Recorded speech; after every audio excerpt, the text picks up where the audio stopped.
Setiap orang itu pasti punya hari yang istimewa, hari yang spesial, hari atau momentum yang indah, yang terkadang orang itu memperingatinya. Misal ada orang yang setiap tahun memperingati hari kelahirannya, tasyakuran tepat pada hari lahirnya, karena dia menganggap hari lahirnya sebagai hari yang istimewa.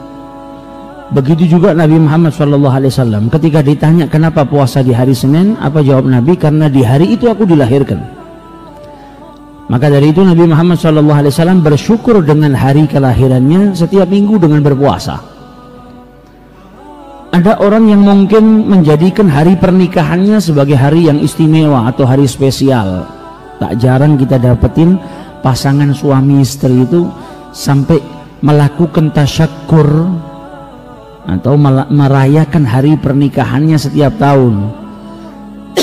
Ada yang terkadang merayakannya dengan mengadakan acara-acara tasyakuran, mengundang orang-orang yang tidak mampu, fakir miskin, atau bersedekah di hari itu dengan harapan pernikahannya selalu dianugerahi oleh Allah Subhanahu wa taala sakinah, mawaddah, warahmah.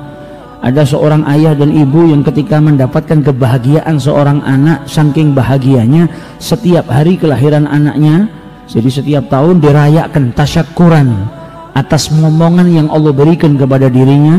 Dan banyak pasti manusia itu punya hari-hari yang spesial. Bahkan negara kita saja punya 17 Agustus.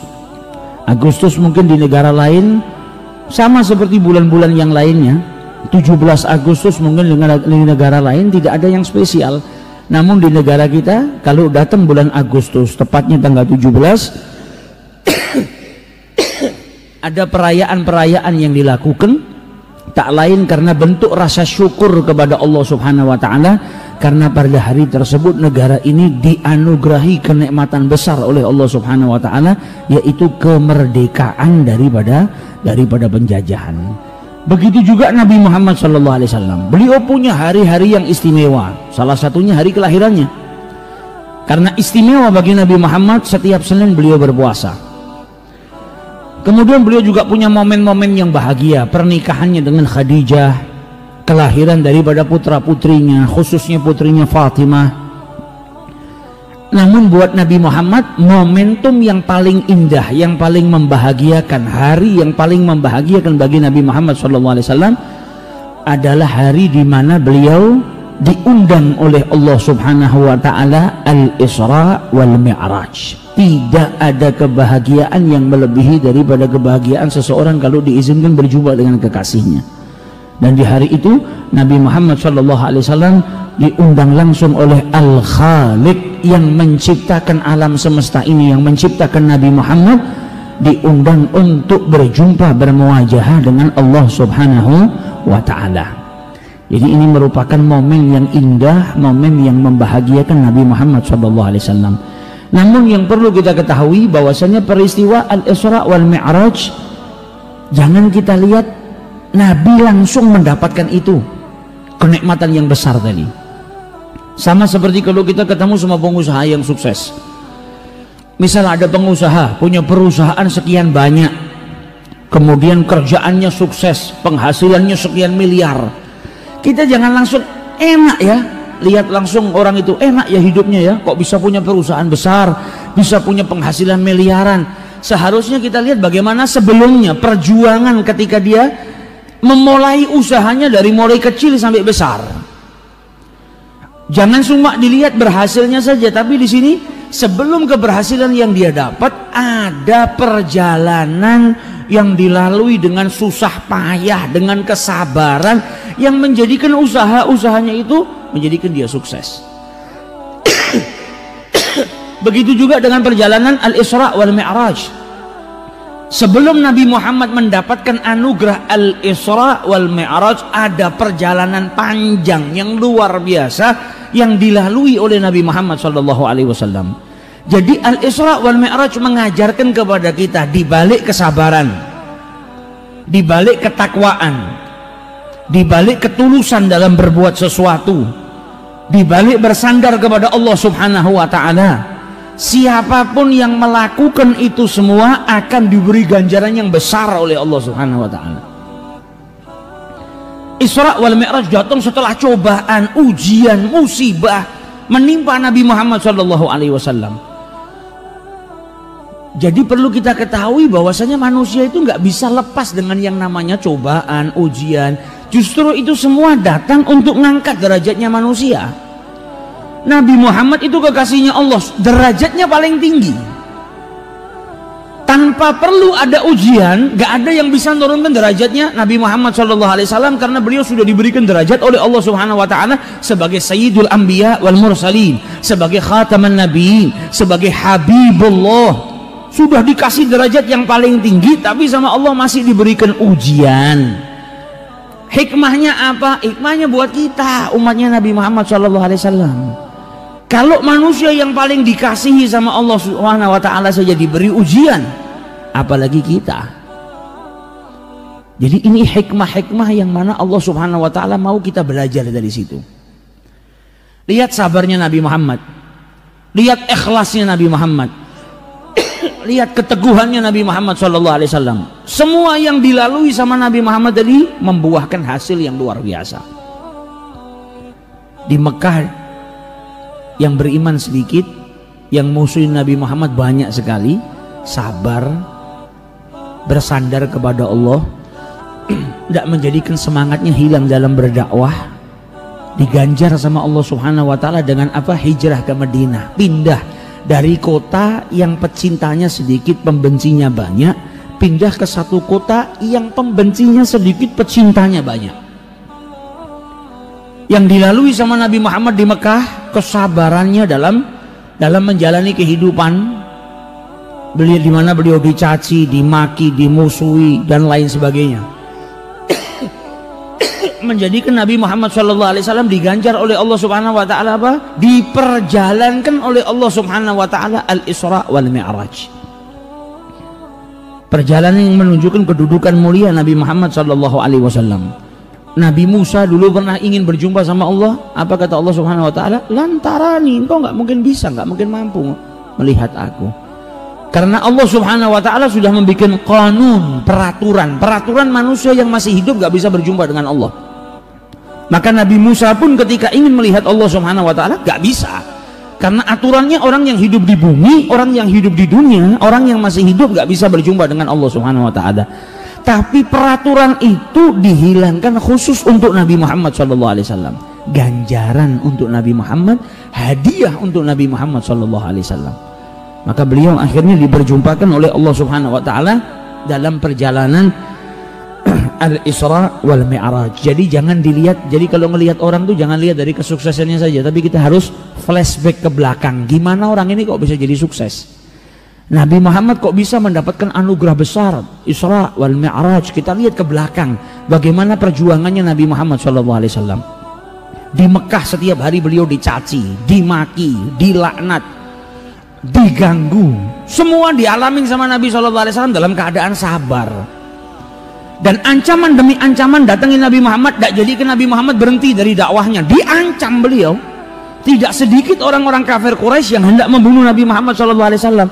Apakah Nabi berhenti? Takut? Tidak. Malah Nabi berkata apa? Kalau matahari diletakkan di tangan kananku, rembulan di tangan kiriku, diperintahkan saya untuk berhenti menyebarkan syariatnya Allah, saya nggak akan berhenti.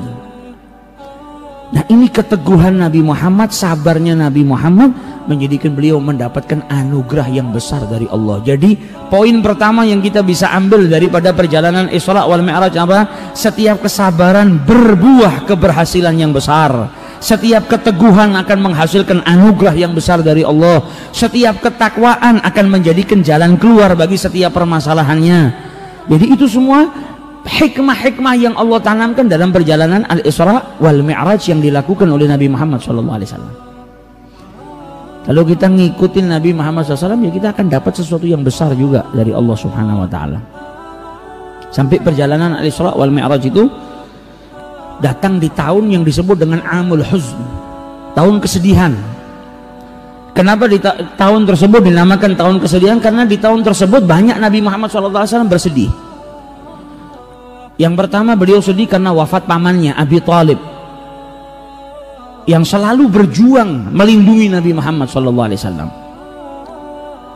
Orang-orang kafir Quraisy ketika Abu Thalib masih hidup bukan nggak mengganggu Nabi Muhammad, gangguan tetap ada. Tapi mereka masih ada sedikit ngerem karena Nabi Muhammad dilindungi oleh Abu Thalib. Tapi gangguan tetap banyak yang datang kepada Nabi Muhammad. Namun setelah wafatnya Abu Thalib sudah nggak ada lagi orang yang disegani oleh orang kafir Quraisy, sehingga gangguan yang mereka lakukan kepada Nabi Muhammad lebih besar, lebih dahsyat. Jadi ketika Abu Thalib wafat meninggal dunia, gangguan kepada Nabi Muhammad lebih dahsyat. Dan di tahun yang sama setelah Nabi kehilangan paman tercintanya yang ngasuh beliau dari kecil, beliau kehilangan juga istri tercintanya Khadijatul Kubra, diambil oleh Allah Subhanahu wa taala. Jadi kesedihan ditambah lagi kesedihan. Tapi sedihnya Nabi Muhammad gak seperti sedihnya kita. Sedihnya Nabi Muhammad penuh dengan keimanan. Sedihnya Nabi Muhammad penuh dengan at-tawakkul, bertawakal kepada Allah, pasrah dengan apa yang dilakukan oleh Allah Subhanahu wa taala. Jadi paman beliau meninggal, beliau sedih. Tidak lama kemudian istri beliau juga meninggal dunia. Istri yang nyemangatin beliau, istri yang selalu memotivasi beliau, istri yang selalu menemani beliau di kala bahagia dan duka. Jadi istri yang luar biasa ini di tahun itu juga meninggal dunia, dan Nabi Muhammad SAW akhirnya kehilangan lagi orang tercintanya. Dan di tahun itu Nabi Muhammad SAW mencoba untuk berdakwah keluar dari Mekah. Beliau pergi ke Taif. Barangkali kalau berdakwah di Taif, orang Taif ada yang mau beriman dengan agama yang dibawa oleh Nabi Muhammad. Barangkali orang-orang Taif juga mau menerima Nabi Muhammad dan juga memberikan perlindungan untuk Nabi Muhammad SAW. Nabi keluar ke Taif. Sampai ke Taif tidak sesuai dengan harapan. Penduduk Taif menyambut Nabi Muhammad dengan cacian, makian, laknatan. Penduduk Taif menyambut Nabi Muhammad dengan apa? Usiran. Penduduk Taif menyambut Nabi Muhammad dengan lemparan batu yang melukai beliau. Sampai akhirnya beliau keluar dari Taif, dicaci, dimaki, dilaknat. Anak-anak kecil diperintahkan untuk mencaci maki Nabi Muhammad, dilemparin dengan bebatuan sampai beliau terluka, sampai menjadikan malaikatnya Allah Subhanahu wa taala itu turun. Malaikat turun bawa malaikat yang menjaga gunung. Malaikat yang menjaga gunung berkata kepada Nabi Muhammad, kalau Allah telah mendengar kaummu ini orang-orang Taif mengusir dirimu. Nabi Muhammad datang ngajak penduduk Taif supaya mendapat hidayah, supaya masuk surganya Allah. Penduduk Taif malah menyakiti Nabi Muhammad SAW. Perlakuan mereka sangat keterlaluan sampai menjadikan para malaikat ini nggak terima dengan perlakuan penduduk Taif. Malaikat yang jaga gunungnya Allah ini sampai berkata apa? Ya Rasulullah, aku diperintahkan oleh Allah untuk nurut dengan apa yang kau perintahkan. Kalau kau izinkan ya Rasulullah, ini gunung akan kami angkat dan kami jatuhkan ke penduduk Taif sehingga semuanya binasa. Malaikat gak terima dengan perlakuan penduduk Taif. Ini orang-orang keji, ini orang-orang mungkar, orang-orang musyrik, orang-orang kafir ini mau diajak masuk ke surga kok malah ngelemparin orang yang ngajak masuk ke dalam surga dengan bebatuan, kok malah dilukai. Istilah kata ada orang kelaparan mau mati, kita datang bawa makanan, justru makanan kita nggak diterima tapi kita malah dicaci maki dan dilemparin, disakitin. Malaikat gak terima dengan penduduk Taif ini, sampai minta izin kepada Nabi Muhammad, kalau kau izinkan akan kami binasakan ini penduduk Taif. Apa kata Nabi Muhammad? Jangan. Nabi Muhammad berharap kalau mereka gak beriman anaknya, kalau anaknya gak beriman cucunya, kalau cucunya gak beriman nanti keluar dari tulang sulbi mereka generasi-generasi yang akan datang orang-orang yang mengesahkan Allah Subhanahu wa taala. Nabi malah mendoakan Allahumma hdi qaumi fa innahum la ya'lamun. Didoakan sama Nabi Muhammad dengan sebaik-baik doa. Apa? Mendapatkan hidayah. Orang kalau dapat hidayah masuk Islam, masuk surga. Ini sudah doa yang luar biasa. Didoakan sama Nabi supaya dapat hidayah. Yang didoakan siapa? Orang yang menolak hidayah. Didakwahin sama Nabi ditolak. Ini orang nolak tapi masih didoakan sama Nabi Muhammad semoga mereka dapat hidayah. Semoga mereka nggak disiksa sama Allah Ta'ala. Malaikat mau membinasakan mereka, ditahan sama Nabi Muhammad SAW.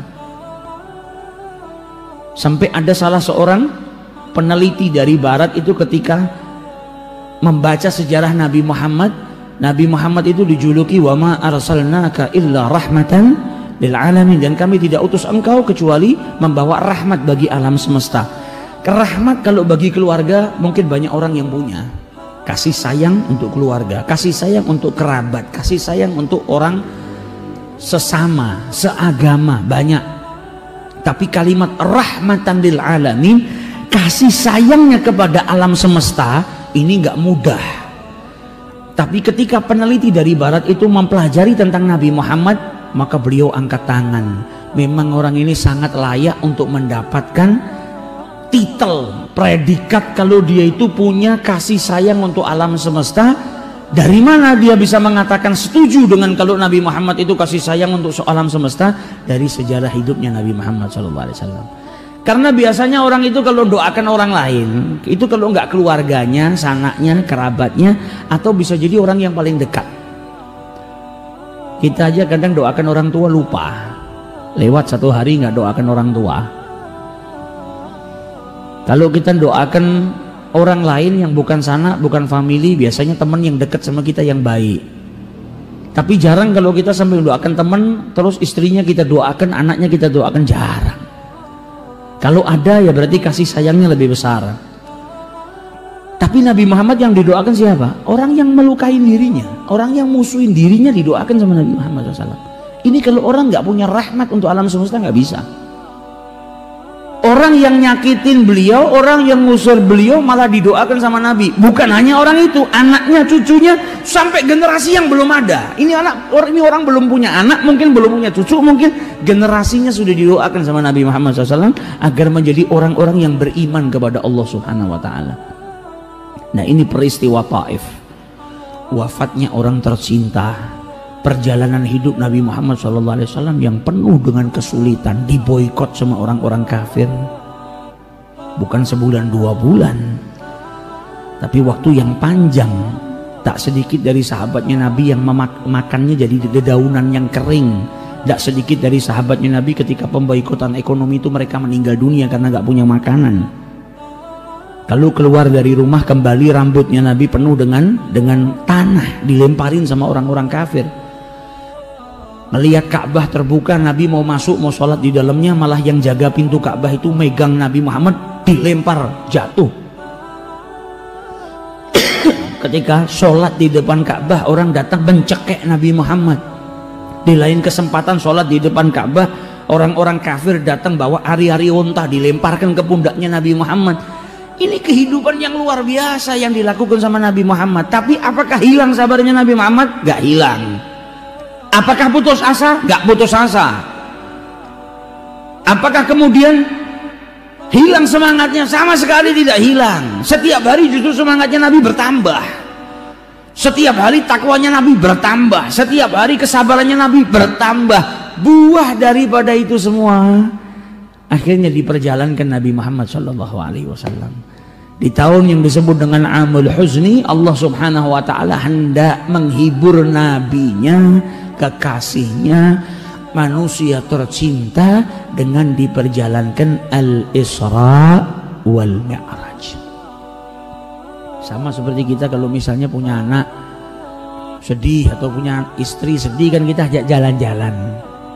Kalau orang kaya biasanya ngajak jalan-jalan keluarganya ke luar negeri. Kalau orang yang tidak begitu kaya ya keluar kota. Kalau yang pas-pasan ya keluar ngajak jalan-jalan di kotanya lah, diajak ke pasar, ke mall atau belanja kemana. Kalau orang nggak punya biasanya ngajak jalan-jalan istrinya kemana, muter kampung. Nah, ini Nabi Muhammad sedih, kekasihnya Nabi Muhammad siapa? Allah Subhanahu Wa Taala. Diperjalankan sama Allah Subhanahu Wa Taala. Pertama keluar kota dulu atau keluar negara, luar negeri, minal Masjidil Haram ilal Masjidil Aqsa. Setelah itu diajak jalan-jalan, bukan keluar negeri lagi tapi keluar dari bumi, keluar dari alam ini menuju ke langit-langitnya Allah Subhanahu wa ta'ala. Sampai akhirnya di penghujung perjalanan itu adalah momentum yang sangat membahagiakan Nabi Muhammad, yaitu perjumpaan dengan sang pencipta Allah subhanahu wa ta'ala. Nabi Musa dulu mau ketemu sama Allah nggak bisa, tapi Nabi Muhammad diperjumpakan oleh Allah, diperjumpakan dengan Allah subhanahu wa ta'ala. Sampai dikatakan oleh para ulama, bedanya Nabi Muhammad dengan para nabi yang lainnya, Nabi Musa dulu pernah minta ketemu sama Allah. Minta itu berarti talib, derajatnya talib, meminta. Kalau Nabi Muhammad matlub, diminta. Jadi beda, yang meminta sama yang diminta itu berbeda. Ada perusahaan Anda ngelamar kerja, minta kerja di sana, masih ada kemungkinan ditolak. Tapi kalau Anda diminta untuk kerja di perusahaan tersebut, berarti nggak ada penolakan. Itu bedanya orang yang meminta dengan yang diminta. Ada jomblo misalnya, belum kawin, mau minta anaknya orang, kemungkinan untuk ditolak itu ada 98,2% lah. Minta kok, bisa jadi permintaan Anda ditolak. Tapi kalau calon mertuanya yang minta, nggak ada penolakan sudah. Anda diminta untuk menjadi penantunya, berarti keterima. Nah, ini bedanya Nabi Muhammad dengan yang lain. Yang lain minta, Nabi Musa minta, Nabi Muhammad diminta oleh Allah subhanahu wa ta'ala, diperjalankan, diundang oleh Allah subhanahu wa ta'ala. Jadi ini hikmahnya juga buat orang-orang yang nyalon. Ini kan kita sibuk, orang sibuk politik inilah. Kalau mau jadi orang yang berhasil, jadilah orang yang diminta, jangan jadi orang yang minta. Yang nyalon caleg itu kan minta untuk dipilih, berarti 98,2% tidak dipilih. Masih ada kemungkinan Anda tidak dipilih karena Anda minta kok. Tapi kalau Anda diminta sama rakyat setempat, Anda diminta sama orang-orang yang di kota Anda untuk menjadi pemimpin, nggak ada yang nolak, semuanya milik. Jadi derajat minta sama derajat diminta itu berbeda. Walaupun kita nggak bisa seperti Nabi Muhammad, tapi minimal kita bisa diminta sesuai dengan kapasitas kita lah, sesuai dengan kemampuan kita. Jadi bukan kita minta untuk selalu ada di sampingnya fulan misalnya, tapi bagaimana caranya kita selalu diharapkan berada di sampingnya. Jadi orang itu kepingin dekat sama kita, orang itu nyaman dekat dengan sama kita. Kalau kita jaga akhlak, yang ada kita diharapkan, bukan minta untuk masuk, tapi diminta untuk masuk. Nah, ini yang diajarkan oleh Nabi Muhammad SAW daripada peristiwa Al-Isra wal Mi'raj.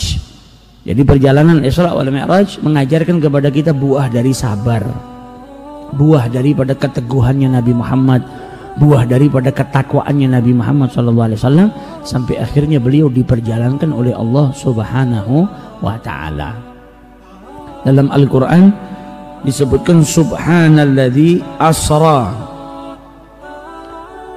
Peristiwa Isra wal Mi'raj dimulai oleh Allah Subhanahu wa ta'ala dengan kalimat subhan, maha suci Allah Subhanahu wa ta'ala. Kalau kita sudah berbicara tentang subhanallah, maha suci Allah, kalimat subhan, kalimat tanzih buat Allah Subhanahu wa ta'ala, kalimat untuk mensucikan Allah Subhanahu wa ta'ala, berarti perbuatannya Allah nggak sama dengan perbuatan manusia. Manusia nggak bisa berbuat seperti perbuatannya Allah Subhanahu wa ta'ala. Allah itu nggak punya kekurangan, dan Allah itu perbuatannya luar biasa, nggak bisa disamakan dengan af'al atau perbuatan manusia. Maka dari itu dalam Al-Quran ketika Allah menceritakan perjalanan Al-Isra wal Mi'raj dimulai oleh Allah Subhanahu wa ta'ala dengan kalimat subhan. Jadi kalian gak perlu takjub dan mikir gimana caranya. Kalau yang melakukan manusia mungkin kita berpikir bagaimana caranya. Tapi sebelum kita masuk ke kisah Isra wal Mi'raj, Allah sudah memperingatkan subhan. Yang berbuat ini Allah, yang melakukan ini Allah. Allah maha bisa melakukan apa yang tidak bisa dilakukan oleh manusia. Jadi kita nggak perlu bingung, kok bisa ya, bagaimana caranya. Subhan, kalau sudah subhanallah, Allah sudah, kita nggak perlu mikirkan. Jadi pertama kali kita baca ayat ini, kita sudah diajak untuk beriman, bukan menganalisa terlebih dahulu. Walaupun semua yang dilakukan oleh Allah Subhanahu wa ta'ala dalam perjalanan Isra wal Mi'raj ini, sebagian daripada perjalanan itu saat ini sudah bisa diterjemahkan dengan teori. Tapi yang kita harus lakukan apa? Beriman kepada perjalanan ini terlebih dahulu. Nabi Muhammad pergi dari Mekah ke Masjidil Aqsa di waktu malam dan kembali di malam itu. Bagaimana caranya? Kalau Anda mikirkan dengan akal manusia, ya yang lakukan itu manusia, mungkin Anda bingung bagaimana caranya. Tapi Allah sudah mulai terlebih dahulu dalam firman-Nya, Subhan. Ini yang melakukan Allah, nggak perlu dipikir. Sama seperti sekarang kalau kita tanya kepada orang yang mempertanyakan perjalanan Isra wal Mi'raj, langit ini yang kita lihat, ada awan, ada langit biru, ada tiangnya enggak? Enggak ada tiangnya kan? Kok bisa berdiri? Kok enggak jatuh? Padahal enggak ada tiangnya. Ya itu ciptaan Allah. Nah kenapa kita bisa nerima sesuatu yang tiap hari kita lihat enggak pakai tiang, enggak jatuh, tapi Isra wal Mi'raj kita enggak bisa nerima? Wong sama-sama Allah yang melakukan. Jadi perjalanan Isra wal Mi'raj kita nggak perlu mikirkan gimana-gimana, yang Allah yang lakukan, bukan manusia yang melakukan. Jadi yang harus kita lakukan apa? Beriman kepada kekuasaan Allah Subhanahu wa taala. Subhanalladzi asra, maha suci Allah Subhanahu wa taala yang memperjalankan. Ini loh, Nabi Muhammad diperjalankan oleh Allah, yang memperjalankan Allah. Jadi Anda nggak perlu mikir bagaimana caranya, kok bisa ya? Karena yang punya waktu, yang punya alam, yang punya segalanya Allah Subhanahu wa taala. Dia yang memperjalankan Nabi Muhammad sallallahu alaihi wasallam. Asra, siapa yang memperjalankan? Allah. Usriya bihi, siapa yang diperjalankan? Nabi Muhammad sallallahu alaihi wasallam. Sama seperti orang yang berjalan ke Jakarta sama orang yang diperjalankan dengan pesawat ke Jakarta, itu kan beda. Orang yang berjalan dari Solo ke Jakarta mungkin butuh waktu 50 hari jalan kaki. Tapi orang yang diperjalankan ke Jakarta dengan pesawat terbang hanya butuh waktu 50 menit nyampe di Jakarta. Nabi Muhammad diperjalankan oleh Allah Subhanahu wa taala dalam Al-Qur'an, Asra. Siapa yang memperjalankan? Allah. Usriya bihi, siapa yang diperjalankan? Nabi Muhammad sallallahu alaihi wasallam. Jadi kalimat subhan itu kita sudah menunjukkan kalau ini perbuatan Allah Subhanahu wa taala, jadi semuanya bisa. Jangan sampai kita mencerna, ini nggak masuk akal nih perjalanan Isra wal Mi'raj ini, masa dalam waktu yang singkat. Bukan nggak masuk akal, tapi akalmu kekecilan untuk menerima sesuatu yang besar. Akal kita ini kecil, ini peristiwa besar, akal kita cuma segini, ya nggak bisa masuk, akal kita kekecilan. Kecuali kita membesarkan akal kita. Kalau akal kita besarkan, sesuatu yang besar ini bisa masuk. Caranya membesarkan akal bagaimana? Iman kepada Allah Subhanahu wa taala. Orang-orang kafir yang nggak beriman sama Nabi Muhammad, akalnya kecil, kemasukan peristiwa besar nggak cukup. Yang ada mereka apa? Tertawa. Nggak percaya dengan Nabi Muhammad, sebagian menghina Nabi Muhammad kalau Nabi Muhammad sudah gila. Tapi Abu Bakar As-Siddiq ketika didatangi sama Abu Jahal cerita, Abu Bakar, kau sudah dengar apa yang dikatakan oleh sahabatmu? Apa kata Abu Bakar As-Siddiq? Apa yang diucapkan oleh Muhammad, oleh Rasulullah? Dia ngaku kalau tadi malam baru pergi ke Baitul Maqdis. Baitul Maqdis sana di Palestina. Bagaimana pendapatmu wahai Abu Bakar? Apa kata Abu Bakar As-Siddiq? Awaqala hakadha? Apa benar Nabi Muhammad berkata seperti itu? Iya. Abu Jahal berharap Abu Bakar yang lama beriman sama Nabi Muhammad, yang sudah lama ngikutin Nabi Muhammad, dengan peristiwa ini bisa murtad, bisa nganggap Nabi Muhammad sudah nggak waras. Apa kata Abu Bakar As-Siddiq? Abu Bakar akalnya nggak kecil. Mereka yang tidak beriman akalnya kecil, kemasukan peristiwa besar nggak bisa. Sayyidina Abu Bakar beriman kepada Allah dan Rasulnya sehingga akalnya besar dan bisa menerima apapun yang besar. Apa kata Abu Bakar As-Siddiq? Kalau dia yang mengatakan demikian, kalau dia yang mengatakan itu, maka saya percaya. Bahkan kalau lebih dari itu saya percaya. Sayyidina Abu Bakar sudah cinta sama Nabi, ikut sama Nabi sebelum Nabi diangkat jadi Rasul. Sayyidina Abu Bakar dan Sayyidina Ali bin Abi Thalib ini sudah dekat sama Nabi, cinta sama Nabi sebelum Nabi diangkat Rasul oleh Allah Subhanahu wa taala. Tahu betul bagaimana Nabi Muhammad. Sayyidina Abu Bakar tahu orang ini tidak keluar dari lisannya kecuali hak. Orang ini nggak pernah berdusta. apa yang dikatakan benar. Kalau dia yang berkata demikian, aku percaya. Bahkan kalau lebih daripada itu, aku percaya. Nah, ini akalnya Sayyidina Abu Bakar besar karena dengan iman. Maka segala sesuatu yang besar pun bisa masuk ke dalam akal beliau. Subhanalladzi asra bi abdihi, maha suci Allah yang memperjalankan hambanya bi abdihi. Dalam ayat ini Allah menyebutkan kalimat al-abd, hamba Allah. Supaya apa? Supaya tidak ada orang yang kebablasan. Kebablasan bagaimana? Perjalanan Isra wal Mi'raj ini kan perjalanan yang menakjubkan, penuh dengan mukjizat. Nabi Muhammad pergi dari Mekah, dari Masjidil Haram ke Masjidil Aqsa. Setelah itu naik ke langit-langitnya Allah, berjumpa dengan Allah Subhanahu wa taala. Kalau sampai ada orang yang mau menuhankan Nabi Muhammad, sama Allah direm terlebih dahulu dengan kalimat bi abdihi. Ini yang pergi bukan Tuhan. Manusia ini bukan Tuhan. Ini yang jalan adalah abdun, hamba. Kalau hamba pasti punya majikan, kalau hamba pasti punya Tuhan. Jadi kalimat ini sudah direm sehingga sudah tidak ada orang yang kemudian mempercayai perjalanan Isra wal Mi'raj dengan menuhankan Nabi Muhammad SAW. Nggak bisa, karena kalimat perjalanan ini ada yang memperjalankan, yang diperjalankan siapa? Abdun bi abdihi, hambanya. Yang ini kembali kepada siapa? Tuhannya yang memperjalankan hambanya. Dan kalimat bi abdihi juga menunjukkan perjalanan Nabi Muhammad SAW ketika Isra wal Mi'raj bukan mimpi, bukan rohnya, tapi tubuh juga dengan roh. Jadi sebelum orang bikin omongan sudah dijawab dulu sama Allah Ta'ala dalam Al-Quran.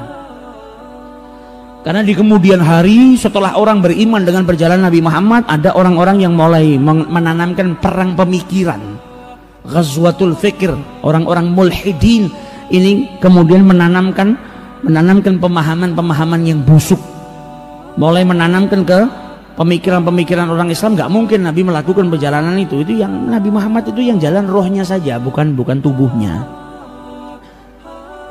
Jadi orang diajak untuk tidak percaya dengan Al-Quran. Yang Isra, yang Mi'raj itu rohnya saja, bukan tubuhnya. Kalau tubuh nggak mungkin, nggak masuk akal. Dan kalau nggak masuk akal, kalau engkau nggak paham dengan Al-Quran, tapi kalau engkau sudah mempelajari Al-Quran, subhan, maha suci Allah Subhanahu wa ta'ala, wong itu perbuatannya Allah, kenapa nggak mungkin? Dan Nabi Muhammad diperjalankan sama Allah Subhanahu wa ta'ala dengan tubuhnya dan juga dengan ruhnya. Karena dalam perjalanan Isra wal Mi'raj, setelah Nabi pulang daripada perjalanan Isra wal Mi'raj, ada kegaduhan yang luar biasa, timbul fitnah yang besar. Keluarganya Nabi Muhammad ada yang berkata, apa, jangan kau ceritakan peristiwa ini kepada orang-orang kafir, nanti kau ditertawakan, kau didustakan. Kata Nabi Muhammad, saya nggak diperintahkan oleh Allah untuk menutupin kisah ini. Kalau ditanya ya saya ceritakan. Nabi Muhammad keluar ketemu Abu Jahal. Abu Jahal tanya sama Nabi Muhammad, diceritakan. Kata Abu Jahal, kalau saya panggil orang-orang Mekah untuk mendengarkan ceritamu ini, apa kau mau ceritakan? Kata Nabi Muhammad, saya ceritakan. Diceritakan sama Nabi Muhammad, orang tertawa, nggak percaya, orang dustakan Nabi Muhammad, ada yang memfitnah Nabi Muhammad, sudah hilang akal. Ya Muhammad, engkau tadi malam pergi ke Palestina dan ini sudah di sini sama kita, bagaimana caranya? Wong ke Palestina itu naik onta butuh waktu sekian bulan, naik kuda butuh waktu 1 bulan, itu baru berangkat belum pulangnya. Dan engkau bilang tadi malam kau pergi ke Palestina, dan hari ini kau sudah di sini. Didustakan Nabi Muhammad SAW. Ini bukti kalau yang jalan ini tubuhnya Nabi Muhammad. Karena kalau Nabi Muhammad menceritakan kepada orang kafir Quraisy, beliau melakukan perjalanan hanya rohnya saja, jalan-jalan dengan roh itu namanya ngimpi. Maka tidak akan timbul perdebatan.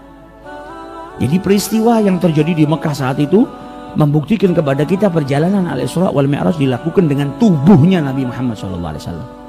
Karena kalau ruh, mungkin Allah akan berfirman dalam Al-Quran, subhanalladzi asra bi ruhihi, atau bi ruhi abdihi. Atau kalau kalimat abd dianggap sama mereka yang jalan cuma rohnya saja, nggak akan terjadi kehebohan di Mekah. Sama seperti misalnya saya cerita kepada Anda, tadi malam saya mimpi pergi ke Palestina. Apa terus Anda nggak mau percaya sama saya? Nggak mungkin, tadi malam pergi ke Palestina kok sekarang subuh sudah di Masjid Segaf. Lah wong ngimpi kok nggak mungkin. Andai kata saya cerita kepada Anda, Pak, tadi malam saya ngimpi jalan-jalan ke 40 negara. Ngimpi itu bebas, mau ke 100 negara, 200 negara, mimpi itu bisa. Masa ketika saya cerita tadi malam saya pergi ke 40 negara, Anda akan jawab, gak mungkin 40 negara. Wong pergi ke negara satu aja butuh waktu sekian hari, kok kamu malah bilang mimpi pergi ke 40 negara. Kalau ada yang jawab seperti itu berarti yang gila dia. Mimpi itu bebas. Saya mau ngimpi kawin sama ratunya Inggris juga terserah saya, ngimpi ya. Anaknya sopo kon niku? Anaknya anak tukang sate kok ngimpi kawin sama ratu Inggris. Dia ngimpi kok. Kalau kenyataan mungkin Anda tidak percaya lah. Kamu ini siapa kok malah nikah sama ratu Inggris? Anaknya siapa kamu itu? Nah itu kalau nyata. Tapi kalau ngimpi kan bebas. Tadi malam saya pergi ke Amerika, dari Amerika ke Mekah, dari Mekah ke Palestina, dari Palestina saya ke Belgia, dari Belgia saya ke Amsterdam. Ya bebas orang ngimpi. Kalau sampai ada yang tidak percaya, tidak mungkin. Pergi segitu banyaknya ngimpi. Ya itu yang tidak mungkin itu yang edan. Orang ngimpi kok tidak mungkin. Nah kalau Nabi Muhammad ngimpi, orang Mekah tidak mungkin heboh. Oh ya wis, mau ngimpi ya. Tapi kehebohan, kegaduhan, fitnah terjadi itu karena Nabi cerita kalau dirinya pergi dengan tubuhnya. Makanya orang mendustakan Nabi Muhammad SAW. Sampai akhirnya mereka minta bukti. Mana buktinya kalau kau pergi? Dibuktikan sama Nabi Muhammad dengan beberapa bukti yang disebutkan sama Nabi. Tapi mereka memang dasarnya ditutup hatinya, fanatisme yang berlebihan menjadikan mereka tidak beriman dengan Nabi besar Muhammad SAW. Jadi perjalanan Isra wal Mi'raj itu banyak sekali hikmahnya.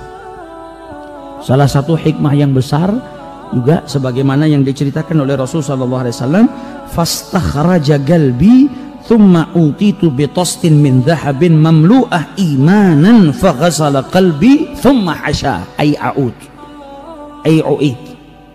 Jadi Nabi Muhammad cerita kalau dibelah, kemudian hatinya dicuci, kemudian dikembalikan lagi. Dan itu merupakan mukjizatnya Nabi Muhammad sallallahu alaihi wasallam. Kata Nabi Muhammad, dibawakan saya itu iman dan hikmah di dalam satu tempat, kemudian dimasukkan semua iman dan hikmah itu ke dalam hati saya. Ada orang yang bertanya, kenapa kok Allah itu mau memasukkan iman dan hikmah ke dalam hatinya Nabi Muhammad harus pakai proses pembelahan dada? Kenapa nggak langsung dimasukkan saja kan bisa? Karena setiap apa yang dilakukan sama Allah ada hikmahnya. Para ulama justru menyebutkan Nabi Muhammad itu dibelah kemudian dicuci hatinya bukan hanya sekali. Ada riwayat 3 kali, ada yang riwayat sekali, ada yang riwayat 4 kali. Sayyid Muhammad bin Alwi al-Maliki dalam kitabnya Muhammad al-Insanul Kamil menyebutkan kalau hatinya Nabi Muhammad dicuci sebanyak 4 kali. Dan setiap proses pencucian ada hikmah di baliknya. Allah nggak langsung masukkan imanan wa hikman ke dalam hatinya Nabi Muhammad kecuali melalui proses pembelahan dada tadi. Tak lain hikmahnya apa? Beda. Orang itu kalau ini dibelah dadanya dan Nabi Muhammad ngelihat ada pendidikan tersendiri di situ. Di situ Nabi Muhammad dididik oleh Allah Subhanahu wa taala untuk menjadi orang yang pemberani. Sehingga dalam kitab Muhammad al-Insanul Kamil disebutkan kalau Nabi Muhammad itu asya'un nas. Manusia yang paling pemberani. Karena apa? Proses pembelahan dada itu beliau lihat dengan mata kepala sendiri. Jangan kalau pernah lihat, bukan merendahkannya, kalau pernah lihat film action di TV, itu kan kadang ada perang, terus ada lakonnya itu biasanya tentara atau apa ketembakin. Habis ketembak dia lepaskan apa pelurunya dari tubuhnya sendiri, terus kemudian dijahit sendiri. Itu semuanya bohong semuanya. Kalau ada orang ketembak betul itu dibawa ke rumah sakit. Kok ngeliat, gak usah ditembak, kakinya kena beling dijahit tutupan, aduh, ngelihat jahitannya gak berani, apalagi ditembak. Ini Nabi Muhammad dibelah dadanya, beliau ngelihat ada pendidikan khusus di situ. Nabi Muhammad dididik oleh Allah Subhanahu Wa Taala untuk tidak takut kepada apapun. Makanya Nabi Muhammad orang yang paling pemberani, gak takut dengan apapun. Nabi Muhammad yang ditakuti hanya Allah Subhanahu Wa Taala. Saat masih kecil beliau usia 2 tahun dibelah, dicuci. Sayyid Muhammad bin Alwi al-Maliki dalam kitabnya Muhammad al-Insanul Kamil menjelaskan ketika masih kecil tuh Nabi Muhammad dicuci untuk dihilangkan hadzu syaitan. Jadi manusia itu di dalam hatinya, di hatinya ada gumpalan warna hitam, ada gumpalan kecil berwarna hitam, itu tempat masuknya syaitan ganggu manusia. Nah, Nabi Muhammad itu manusia, makanya diciptakan sama Allah Subhanahu wa Ta'ala dengan bagian-bagian seperti manusia yang lainnya, termasuk gumpalan hitam itu. Namanya manusia diciptakan sesuai dengan manusia yang lainnya. Nah, ketika beliau usia 2 tahun, datang malaikat dibelah, kemudian dicuci, sehingga malaikat tadi berkata kepada Rasulullah, apa? Hadza hadzu syaitan minka. Ini tempat jalurnya syaitan masuk ganggu manusia, ini kami hilangkan. Jadi syaitan nggak bisa lagi ganggu manusia karena jalur tempat ganggunya telah dihilangkan oleh Allah Subhanahu wa Ta'ala. Jadi Nabi Muhammad nggak bisa diganggu oleh syaitan. Namun kata Sayyid Muhammad bin Alwi al-Maliki, waqa'a fi fahmi maknan akhar, kata beliau, kalau saya ada pemahaman lain di dalam diri saya yang saya pahami daripada menghapus itu semua. Kata Sayyid Muhammad al-Maliki, pemahaman atau makna lain yang ada pada diri saya yang saya menafsirkan peristiwa ini adalah Nabi Muhammad itu diutus oleh Allah Subhanahu wa Ta'ala bawa rahmat bagi alam semesta. Wa ma arsalnaka illa rahmatan lil alamin. Untuk alam semesta, siapapun yang di alam semesta ini akan mendapatkan rahmat yang dibawa oleh Nabi Muhammad. Setan ini di alam semesta enggak? Kan di alam juga. Dan Nabi Muhammad bawa rahmat buat alam semesta. Dan syaitan itu sudah matrudun min rahmatillah, sudah terusir dari rahmatnya Allah. Maka bagian rahmat itu juga yang buat alam semesta, yang bagian punya syaitan dihilangkan oleh Allah Subhanahu wa Ta'ala, karena syaitan sudah terusir dari rahmatnya Allah Subhanahu wa Ta'ala. Ini menurut pemahaman Sayyid Muhammad bin Alwi al-Maliki. Kemudian ketika mau diangkat menjadi seorang rasul, Nabi Muhammad dibelah juga hatinya, dadanya dicuci kembali. Hikmahnya apa? Diberikan kekuatan. Karena Al-Quran itu kalau diturunkan ke gunung saja bisa pecah berkeping-keping sesuai dengan firman Allah, lau anzalna hadzal Qur'an ala jabalin la ra'aitahu khashi'an mutasaddian min khasyatillah. Gunung itu simbol kekuatan. Quran kalau diturunkan ke gunung nggak kuat bisa pecah berkeping-keping. Kalau gunung saja nggak kuat, ini mau diturunkan di hatinya manusia, maka diperkuat hatinya Nabi Muhammad SAW. Dan Allah Subhanahu wa Ta'ala hendak memperkuat hati nabinya karena apa? Setelah diangkat menjadi rasul, dapat wahyu dari Allah, kehidupannya akan berubah. Yang tadinya nggak diganggu akan dapat banyak gangguan, yang tadinya mungkin nggak pernah dicaci akan mendapat banyak cacian, banyak makian, banyak perlakuan buruk dari orang-orang kafir. Nah, ini butuh orang yang kuat. Maka diperkuat hati Nabi Muhammad SAW. Sebelum Mi'raj Nabi Muhammad juga cerita, hatiku dicuci. Kenapa kok sebelum Mi'raj berangkat dicuci juga? Karena diperkuat lagi sama Allah Ta'ala. Tadi mau nerima wahyu saja butuh hati yang kuat, makanya dicuci. Ini mau berjumpa dengan yang menurunkan wahyu, maka butuh hati yang lebih kuat. Maka dicuci oleh Allah Subhanahu wa Ta'ala melalui para malaikatnya. Jadi setiap proses pembelahan dada Nabi Muhammad, dicuci hatinya Nabi Muhammad, bukan karena kotor, nggak ada kotoran, akan tetapi ditambah kesuciannya. Walakinnahum zaduhu tuhran ala tuhrih. Jadi sudah suci ditambah kesuciannya oleh Allah Subhanahu wa Ta'ala. Seperti orang yang pegang wudhu lagi, datang waktu zuhur kita wudhu, suci kan, kita bisa sholat. Setelah sholat kita nggak ngentut, kita nggak megang orang yang bukan muhrimnya, kita nggak tidur, kita nggak megang kemaluan, nggak ada yang keluar daripada kemaluan kita. Jadi yang membatalkan wudhu nggak ada, tetap suci kita pegang wudhu. Datang waktu asar kan kita sholat langsung bisa, wong masih suci ya. Tapi kita wudhu lagi, ditambah kesuciannya. Jadi Nabi Muhammad hatinya suci, dicuci untuk ditambah kesuciannya oleh Allah Subhanahu wa Ta'ala. Nah, ini menunjukkan kemuliaannya Nabi besar Muhammad SAW. Dan perjalanan Al-Isra wal Mi'raj seperti yang saya katakan tadi, bukan hanya sekedar perjalanan, tapi kalau kita mau pelajari banyak hikmah di dalamnya. Hikmah di dalam perjalanan Al-Isra wal Mi'raj luar biasa. Kalau kita pelajarin itu sebetulnya bisa jadi bekal buat hidup kita. Salah satunya apa? Sabar. Sabar, Nabi Muhammad sabar dapat Mi'raj. Sabar itu buah hasilnya ganjarannya besar. Perjalanan Isra wal Mi'raj itu menjelaskan kepada kita, inna ma'al usri, di dalam kesulitan orang kalau bisa sabar, bisa pasrah sama Allah Subhanahu wa Ta'ala, akan datang kemudahan yang luar biasa. Nabi Muhammad punya kesedihan, punya lain sebagainya, dikasih kebahagiaan sama Allah Subhanahu wa Ta'ala. Jadi bukan sekedar perjalanan, tapi banyak hikmah. Hikmah bagaimana Sayyidina Abu Bakar Siddiq langsung beriman kepada Nabi Muhammad, luar biasa. Hikmahnya Sayyidina Ali bin Abi Thalib tidak ragu dengan apa yang dikatakan oleh Nabi Muhammad SAW. Andai coba kalau kita yang hidup di zaman itu, kadang-kadang kita mikir, ya Allah nikmatnya kalau hidup di zaman Nabi ya, seperti sahabat-sahabatnya Nabi. Kita bisa sholat di belakangnya Nabi, makan sama Nabi Muhammad, duduk sama Nabi Muhammad. Kalau kita jadi sahabatnya, kalau kita jadi sahabatnya Abu Jahal, yang ada kita nggak beriman dengan peristiwa Isra wal Mi'raj, wa iyadzubillah kita mati dalam keadaan kekufuran. Jadi kalau itu tidak ada benernya. Kalau kita layak jadi sahabatnya Nabi Muhammad, kita nggak hidup di 2019 ini, kita sudah dihidupkan sama Allah di zaman itu karena kita pantas. Kita hidup di zaman ini karena kita nggak pantas dampingin Nabi Muhammad SAW. Bayangkan kalau kita hidup di zaman itu, begitu ada sempritan dari Nabi, ayo kita berangkat ke Khaybar, perang Khaybar, pamit kita, flu ya Rasulullah, pusing, mules, tipes, DB, gitu mau jadi sahabatnya Nabi Muhammad. Sahabatnya Nabi Muhammad ada yang nikah hari ini nikah, hari ini ada perayaan jihad fisabilillah, ditinggal bojonya loh, istrinya ditinggal. Padahal sebelum nikah cari istri luar biasa kesusahannya. Ini sahabat Nabi ini cari istri mondar mandir, nggak dapat, pergi ke sana ditolak, pergi ke sana ketolak, karena nasabnya nggak dikenal, bukan orang tampan, namanya Julaibib. Tiap melamar anaknya orang ditolak. Sampai datang kepada Nabi Muhammad, ngeluh sama Nabi Muhammad, kata Nabi Muhammad, pergi ke rumahnya fulan, sampaikan sama fulan kalau saya minta supaya anda menikahkan putri anda dengan saya. Sampaikan ini perintahnya Nabi Muhammad. Julaibib pergi ke rumahnya sahabat fulan, Nabi Muhammad kirim salam sama anda, saya diperintahkan ke sini sama Nabi Muhammad untuk menyampaikan kepada anda kalau anda diperintahkan untuk menikahkan putri anda kepada saya.